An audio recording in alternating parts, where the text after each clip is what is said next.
You needn't think I'm crazy, Elliot. Plenty of others have queer prejudices than this. Why don't you laugh at Oliver's grandfather, who won't ride in a motor? If I don't like that damned subway, it's my own business. And we got here more quickly anyhow in a taxi. We'd have had to walk up the hill from Park Street if we'd taken the car. Yes, I know I'm more nervous than I was when you saw me last year, but you don't need to hold a clinic over it. There's plenty of reason, God knows.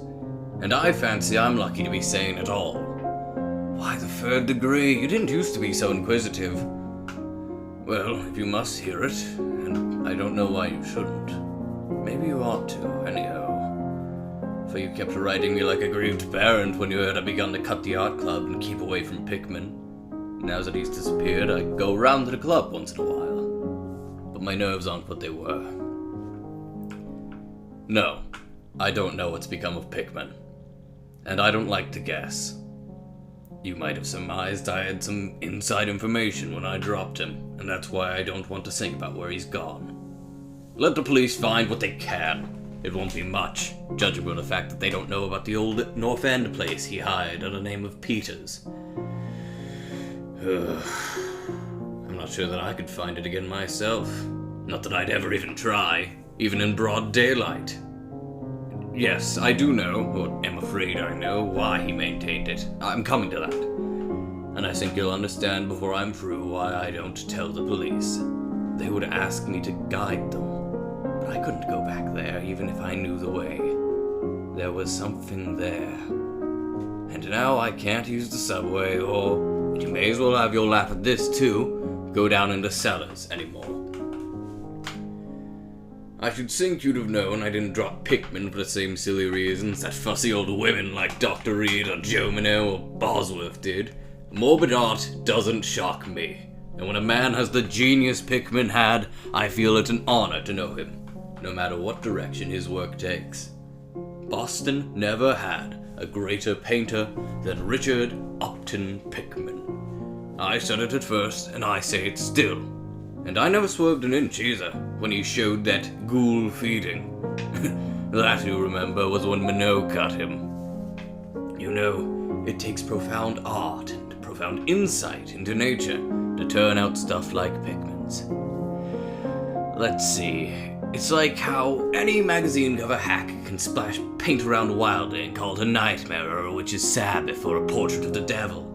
But only a great painter can make such a thing really scare or ring true. That's because only a real artist knows the actual anatomy of the terrible, or the physiology of fear.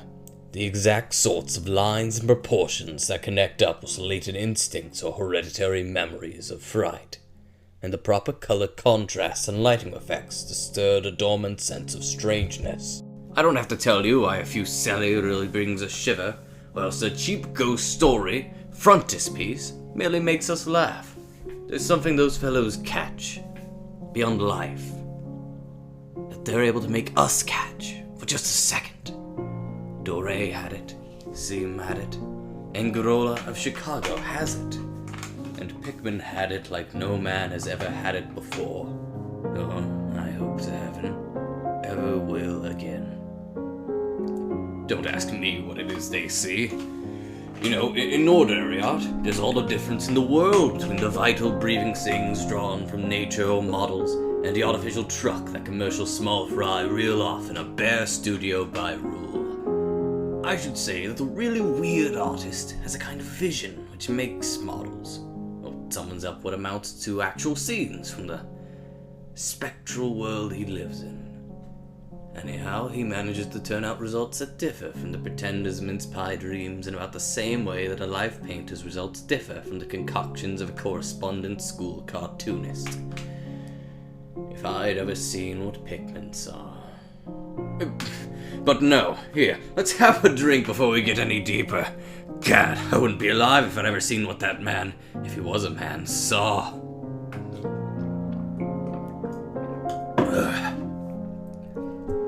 You'll recall that Pickman's forte was faces. I don't believe anybody since Goya could put so much of sheer hell into a set of features or a twist of expression. And before Goya, you have to go back to those medieval chaps who did the gargoyles and chimeras on Notre Dame and Mont Saint-Michel. They believed all sorts of things. And maybe they saw all sorts of things too. For the Middle Ages had some curious phases. I remember your asking Pickman yourself once, the year before you went away, wherever in thunder he got such visions and ideas. Wasn't that a nasty laugh he gave you? It was partly because of that laugh that Reed dropped him. Reed, you know, had just taken up comparative pathology and was full of pompous inside stuff about the biological, the evolutionary significance of this or that mental or physical symptom. He said Pickman repelled him more and more every day and almost frightened him towards the last. That the fellow's features and expressions were slowly developing in a way he didn't like, in a way that wasn't human. He had a lot of talk about diet, and said Pickman must be abnormal and eccentric to the last degree. I suppose you told Reed, if you and he had any correspondence over it, that he'd let Pickman's paintings get on his nerves or harrow up his imagination. I know I told him that myself. Well, then. But keep in mind that I didn't drop Pickman for anything like this. On the contrary, my admiration for him kept growing, for that ghoul feeding was a tremendous achievement. As you know, the club wouldn't exhibit it, and the Museum of Fine Arts wouldn't accept it even as a gift, and I can add that nobody would buy it, so Pickman had it right in his house till he went. Now his father has it, in Salem. You know, Pickman comes of old Salem stock. He had a witch ancestor hanged in 1692. I got into the habit of calling on Pickman quite often, especially after I began making notes for a monograph on weird art. Probably it was his work which put the idea into my head, and anyhow I found him a mine of data and suggestions when I came to develop it. He showed me all the paintings and drawings he had about, including some pen and ink sketches that would, I verily believe, have got him kicked out of the club if many of the members had seen them. Before long, I was pretty nearly a devotee, and would listen for hours like a schoolboy to art theories and philosophical speculations, wild enough to qualify him for the Danvers Asylum. My hero worship, coupled with the fact that people were generally commencing to have less and less to do with him, made him get very confidential with me. And one evening he hinted that if I were fairly close-mouthed and none too squeamish, he might show me something rather unusual. Something a bit stronger than anything he had in the house. You know, he said, there are things that won't do for Newbury Street. Things that are out of place here, and that can't be conceived here, anyhow. It's my business to catch the overtones of the soul, and you won't find those in a parvenu set of artificial streets on made land. Back Bay isn't Boston. It isn't anything yet, because it's had no time to pick up memories and attract local spirits. Oh, if there are any ghosts here, they're the tame ghosts of a salt marsh and a shallow cove. And I want human ghosts. The ghosts of beings highly organized enough to have looked on hell and known the meaning of what they saw.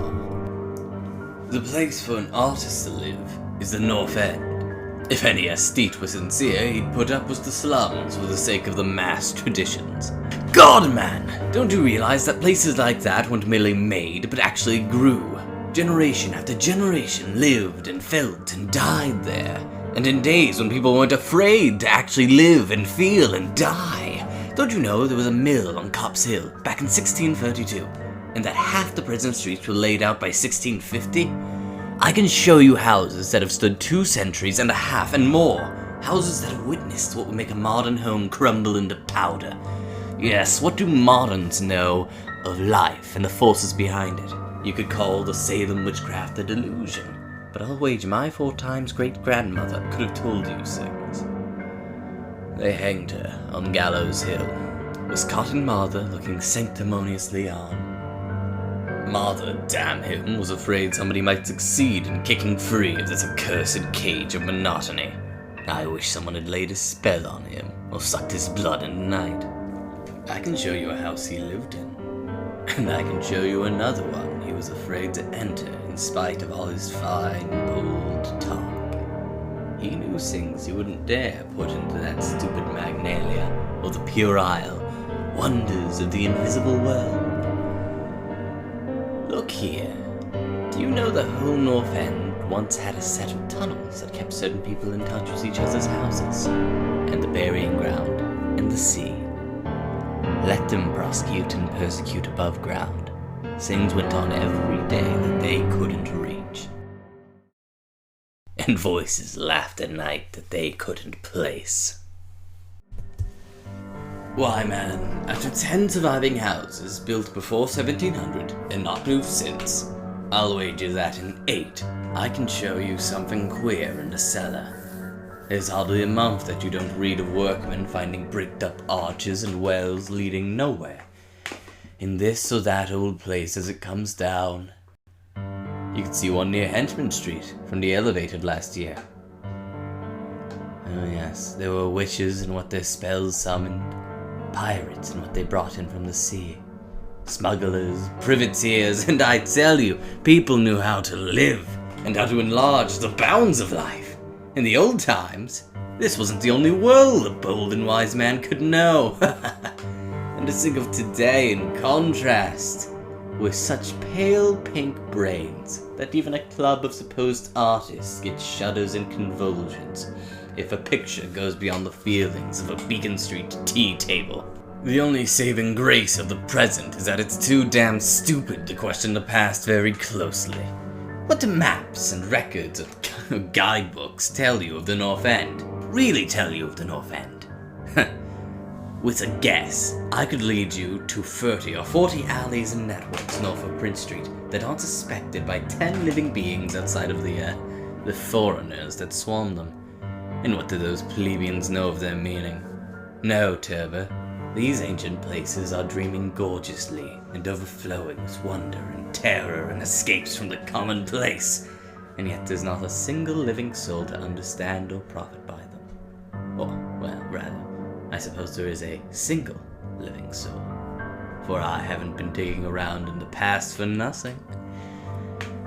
See here, if you're interested in this sort of thing, what if I told you that I've got another studio up there, where I can catch the night spirit of antique horror, and paint things I couldn't even think of here in Newbury Street? Naturally, I don't tell those cursed old maids at the club with Reed, damn him, whispering even as it is that I'm some sort of monster bound down in the toboggan of reverse evolution. Yes, Turbo, I decided long ago that one must paint terror as well as beauty from life. So I did some exploring in places where I had reason to know terror lives. I've got a place that I don't believe 3 living men of class besides myself have ever seen. It isn't so far from the elevated as distance goes, but it's centuries away as the soul goes. I took it because of the queer old brick well in the cellar, one of the sort I told you about. The shack's almost tumbling down so that nobody else would live there, and I'd hate to tell you how little I pay for it. The windows are boarded up, but I like that all the better, since I don't want daylight for what I do. I paint in the cellar, where the inspiration is thickest. But I have other rooms furnished on the ground floor. The Sicilian owns it, and I've hired it out under the name of Peter's. Now, if you're game, I'll take you there. Tonight. I think you'd enjoy the pictures. For as I said, I've let myself go a bit there. It's no vast tour. I sometimes do it on foot, for I don't want to attract attention with a taxi in such a place. We can take the shuttle at the South Station for Battery Street, and after that, well, the walk isn't much. Well, Elliot, there wasn't much for me to do after that harangue but to keep myself from running instead of walking to the first vacant cab we could sight. We changed to the elevated at the South Station, and at about 12 o'clock had climbed down the steps at Battery Street and strung along the old waterfront past Constitution Wharf. I didn't keep track of the cross streets, and can't tell you yet which it was we turned up, but I know it wasn't Greenough Lane. When we did turn, it was to climb through the deserted length of the oldest and dirtiest alley I ever saw in my life, with crumbling-looking gables, broken small-pane windows, and archaic chimneys that stood out, half disintegrated against the moonlit sky. I don't believe there were 3 houses in sight that hadn't been standing in Cotton Mather's time. Certainly I glimpsed at least 2 with an overhang, and once I thought I saw a peaked roofline of the almost forgotten pre-gambrel type, though antiquarians tell us there are none left in Boston. From that alley, which had a dim light, we turned to the left into an equally silent and still narrower alley with no light at all, and in a minute made what I think was an obtuse angled bend towards the right in the dark. Not long after this, Pickman produced a flashlight and revealed an antediluvian 10-paneled door that looked damnably worm-eaten. Unlocking it, he ushered me into a barren hallway with what was once splendid Dagoes paneling. Simple, of course, but thrillingly suggestive of the times when Andros and Phipps and the witchcraft were about. Then he took me through a door on the left, lighted an oil lamp, and told myself to make myself at home. Now, Elliot, I'm what the man in the street would call fairly hard-boiled, but I'll confess that what I saw on the walls of that room gave me a bad turn. They were his pictures, you know, the ones he couldn't paint or even show in Newbury Street. And he was right when he said he'd let himself go. Here, have another drink. I need one anyhow.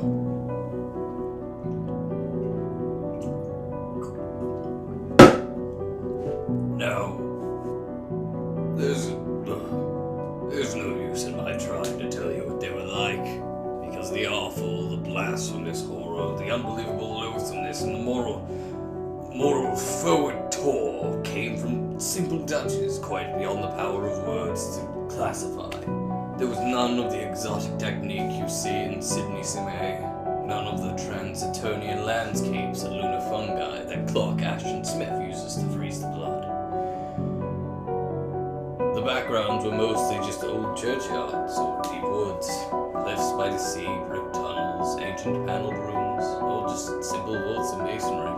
Copp's Hill, the burying ground, which couldn't be many blocks away from this very house, was a favorite scene.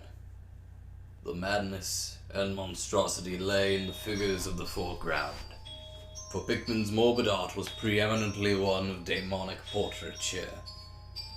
These figures were seldom completely human, but often approached humanity in varying degrees. Most of the bodies, while roughly bipedal, had a forward slumping and a canine cast to them. The texture of the majority was a kind of unpleasant rubberiness. Ugh, I can see them now. Their occupations. Well, don't ask me to be too precise. They were usually feeding. I won't say on what.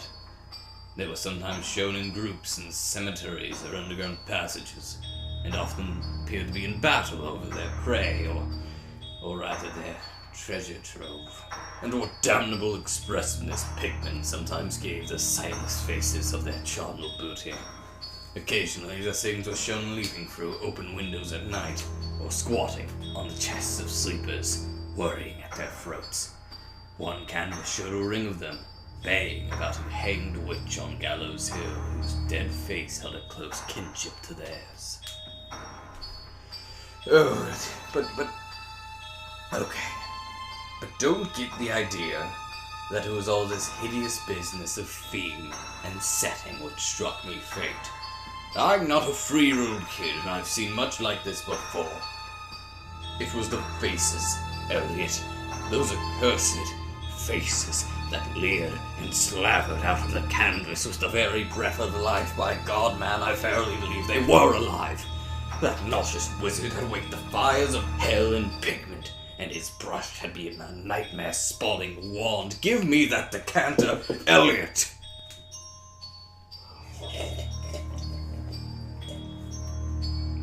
Oh. There was one thing called the lesson. Heaven pity me that I ever saw it. Listen. Can you fancy a squatting circle of nameless dog-like things in a churchyard teaching a small child how to feed like themselves? The price of a changeling, I suppose. You know the old myth about how the weird people leave their spawn in cradles in exchange for the human babes they steal. Pickman was showing what happened to those stolen babes, how they grow up. And then I began to see a hideous relationship in the faces of the human and non-human figures. He was, in all his gradations of morbidity between the frankly non-human and degradedly mortal, establishing a sardonic linkage and evolution. The dog things were developed from mortals. And no sooner had I wondered what he made of their own young as it left with mankind in the form of changelings, than my eye caught a picture embodying that very thought. It was that of an ancient Puritan interior. A heavily beamed room with lattice windows, a settle, and clumsy 17th century furniture, with the family sitting about while the father read dutifully from the scriptures. Every face but one showed a standard nobility and reverence, but that one reflected the mockery of the pig. It was that of a young man in years, and no doubt belonged to a supposed son of the pious father. But in essence, it was the kin of the unclean things. It was their changeling. And in a spirit of supreme irony, Pickman had given the features a very perceptible resemblance to his own. By this time, Pickman had lighted a lamp in an adjoining room, and was politely holding open the door for me, asking me if I would care to see his modern studies. I hadn't been able to give him much of my opinions. I was too speechless with fright and loathing. But I think he fully understood, and felt highly complimented. And now, I want to assure you again, Elliot, that I'm no mollycoddle to scream at anything which shows a bit of departure from the usual. I'm middle-aged at this point, and decently sophisticated, and I'd hope you saw enough of me in France to know I'm not easily knocked out. Remember, too, that I'd just about recovered my wind, and gotten used to those frightful pictures which turned colonial New England into a kind of annex of hell. Well, in spite of all this, that next room forced a real scream out of me, and I had to clutch at the doorway to keep from keeling over. The other chamber had shown a pack of ghouls and witches overrunning the world of our forefathers, but this one brought the horror right into our own daily life. There was a study called Subway Accident, in which a flock of the vile things were clambering up from some unknown catacomb through a crack in the floor of Boylston Street subway and attacking a crowd of people right there on the platform. Another showed a dance on Copp's Hill amongst the tombs, but with the background of today. Then there were any number of cellar views, with the monsters creeping in through holes and rifts in the masonry, and grinning as they squatted behind barrels or furnaces and waited for their first victim to descend the stairs. One disgusting canvas seemed to depict a vast cross-section of Beacon Hill, with ant-like armies of the mephitic monsters squeezing themselves through burrows that honeycombed the ground. Dances in the modern cemeteries were freely pictured, and another conception somehow shocked me more than all the rest. It was a scene in an unknown book, where skulls of the beasts crowded around one who was holding a well-known Boston guidebook, and was evidently reading aloud. All were pointing to a certain passage, and every face seemed so distorted with epileptic and reverberant laughter that I almost thought I heard the fiendish echoes. The title of the picture was Holmes, Lowell, and Longfellow lie buried in Mount Auburn. As I gradually steadied myself and got readjusted to this second room of deviltry and morbidity, I began to analyze some of the points in my sickening loathing. In the first place, I said to myself, these things repelled because of the utter inhumanity and callous cruelty they showed in Pickman. The fellow must be a relentless enemy of all mankind to take such glee in the torture of brain and flesh and the degradation of the mortal tenement. In the second place, they terrified because of their very greatness. Their art was the art that convinced. When we saw the pictures, we saw the daemons themselves and were afraid of them. And the queer part was that Pickman got none of his power from the use of selectiveness or bizarrerie. Not a thing was blurred, distorted, or conventionalized. The outlines were sharp and lifelike, and details were almost painfully defined, and the faces! It was not any mere artistic interpretation that we saw, it was pandemonium itself. Crystal clear and stark objectivity, that was it, by heaven! The man was not a fantasist or romanticist at all. He did not even try to give us the churning, prismatic ephemera of dreams, but coolly and sardonically reflected some stable, mechanistic, and well-established horror world, which he saw fully, brilliantly, squarely, unfalteringly. God knows what that world can have been, or where he ever glimpsed the blasphemous shapes. The shapes that loped and trotted and crawled through it. But whatever the baffling source of his images, one thing was plain.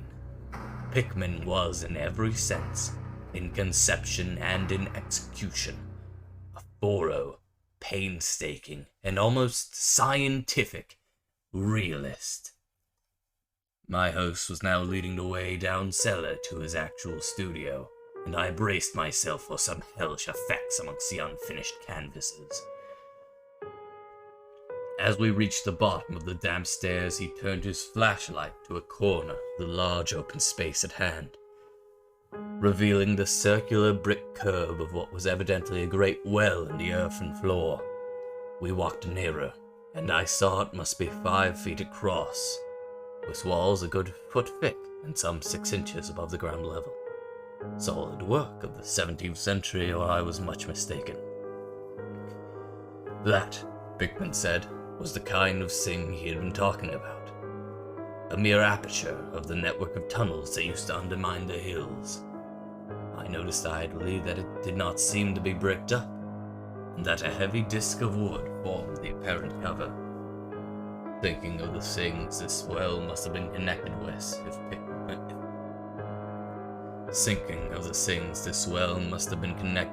if Pickman's wild hints had not been mere rhetoric. I shivered slightly, then turned to follow him up a step and through a narrow door into a room of fair size, provided with a wooden floor and furnished as a studio. An acetylene gas outfit gave the light necessary for his work. The unfinished pictures on easels or propped against the walls were as ghastly as the finished ones upstairs, and showed the painstaking methods of the artist.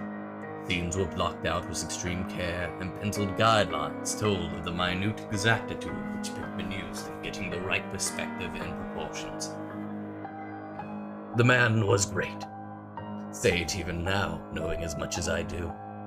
A large camera on the table excited my notice, and Pickman told me that he used it in taking scenes for backgrounds, so that he might paint them from photographs in the studio, instead of carting his outfit around the town for this or that view. He thought a photograph quite as good as an actual scene or model for his sustained work, and declared he employed them regularly. There was something very disturbing about the nauseous sketches and half-finished monstrosities that leered around from every side of the room, and when Pickman suddenly unveiled a huge canvas on the side away from the light, I could not for my life keep back a loud scream.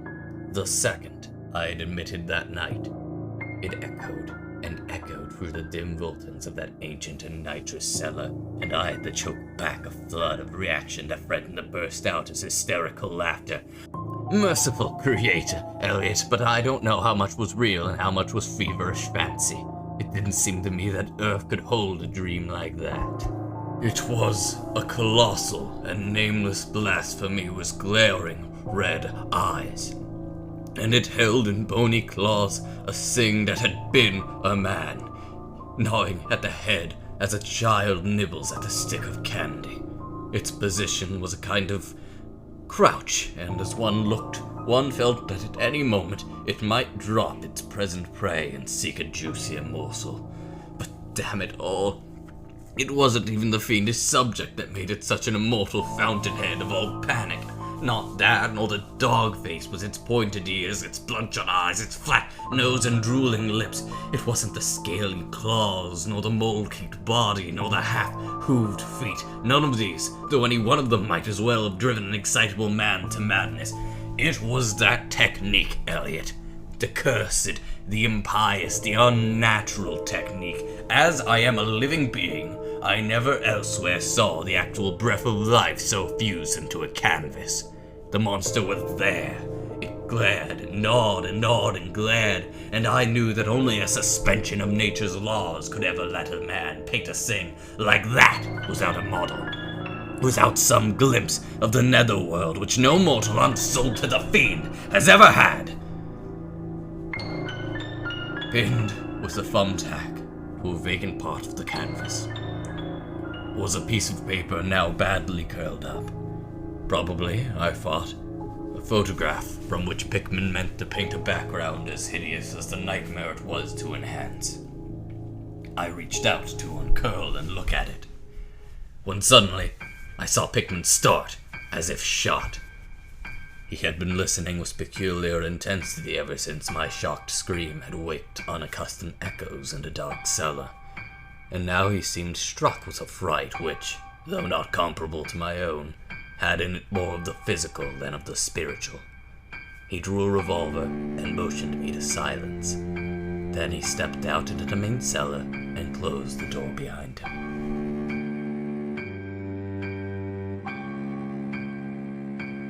I think I was paralyzed for an instant. Imitating Pickman's listening, I fancied I heard a faint scurrying sound somewhere, and a series of squeals or bleats in a direction I couldn't determine. I thought of huge rats and shuddered. Then there came a subdued sort of clatter, which somehow set me all in goose flesh. A furtive, groping kind of clatter, though I can't attempt to convey what I mean in words. It was like heavy wood falling onto stone or brick. Wood on brick, what did that make me think of? It came again, and louder. There was a vibration as if the wood had fallen farther than it had before. And after that followed a sharp grating noise, a shouted gibberish from Pickman, and the deafening discharge of all 6 chambers of a revolver, fired spectacularly as a lion tamer might fire in the air for effect. A muffled squeal or squawk, and a thud. Then more wood on brick grating, a pause, and the opening of the door, at which I'll confess I started violently. Pickman reappeared with his smoking weapon, cursing the bloated rats that infested the ancient well. "The deuce knows what they eat, Turbo," he grinned, "for these archaic tunnels touched graveyard and witch den and sea coast. But whatever it is, they must have run short, for they were devilishly anxious to get out. Your yelling stirred them up, I fancy. Better be cautious in these old places. Our rodent friends are the one drawback, though I sometimes think they're a positive asset by way of atmosphere and color." Well, Elliot, that was the end of the night's adventure. Pickman had promised to show me the place, and heaven knows he had done it.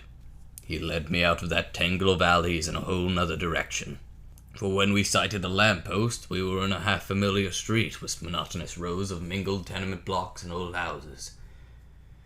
It turned out to be Charter Street, but I was too flustered to notice just where we hit it. We were too late for the elevated and just walked back downtown through the Hanover Street. I remember that walk. We switched from Trement up Beacon, and Pickman left me at the corner of Joy, where I turned off. I never spoke to him again. But why did I drop him? Don't be impatient. Wait till I ring for coffee. We've had enough of the other stuff, but I for one need something. No, it wasn't the paintings I saw in that place. I'll swear they were enough to get him ostracized in 9/10 of the homes and clubs of Boston. Ugh. And I guess you won't wonder now why I have to steer clear of subways and cellars. It was something I found in my coat the next morning, You know, the curled-up paper tacked to that frightful canvas in the cellar. The thing I thought was a photograph of some scene he meant to use as a background for that monster. The last scare had come when I was reaching to uncurl it, and it seems I had vacantly crumpled it into my pocket. But here's the coffee. Take it black, Elliot, if you're wise. Yes, that paper was the reason I dropped Pickman. I dropped Richard Upton Pickman, the greatest artist I've ever known, and the foulest being that ever leaped the bounds of life into the pits of myth and madness. Elliot, old Reed was right. He wasn't strictly human. Either he was born in strange shadow, or he'd found a way to unlock the forbidden gate. It's all the same now, for he's gone, back into the fabulous darkness he loved to haunt. Here, let's have the chandelier going. Don't ask me to explain or even conjecture about what I burned. Don't ask me either what lay behind that mole-like scrambling Pickman was so keen to pass off as rats. There are secrets, you know, which might have come down from old Salem times. And Cotton Mather tells even stranger things. You know how damned lifelike Pickman's paintings were? How we all wondered where he got those faces. Well, that paper wasn't a photograph of any background after all. What it showed was simply the monstrous being he was painting on that awful canvas. It was the model he was using, and its background was merely the wall of the cellar studio in minute detail. But by God, Elliot, it was a photograph from life.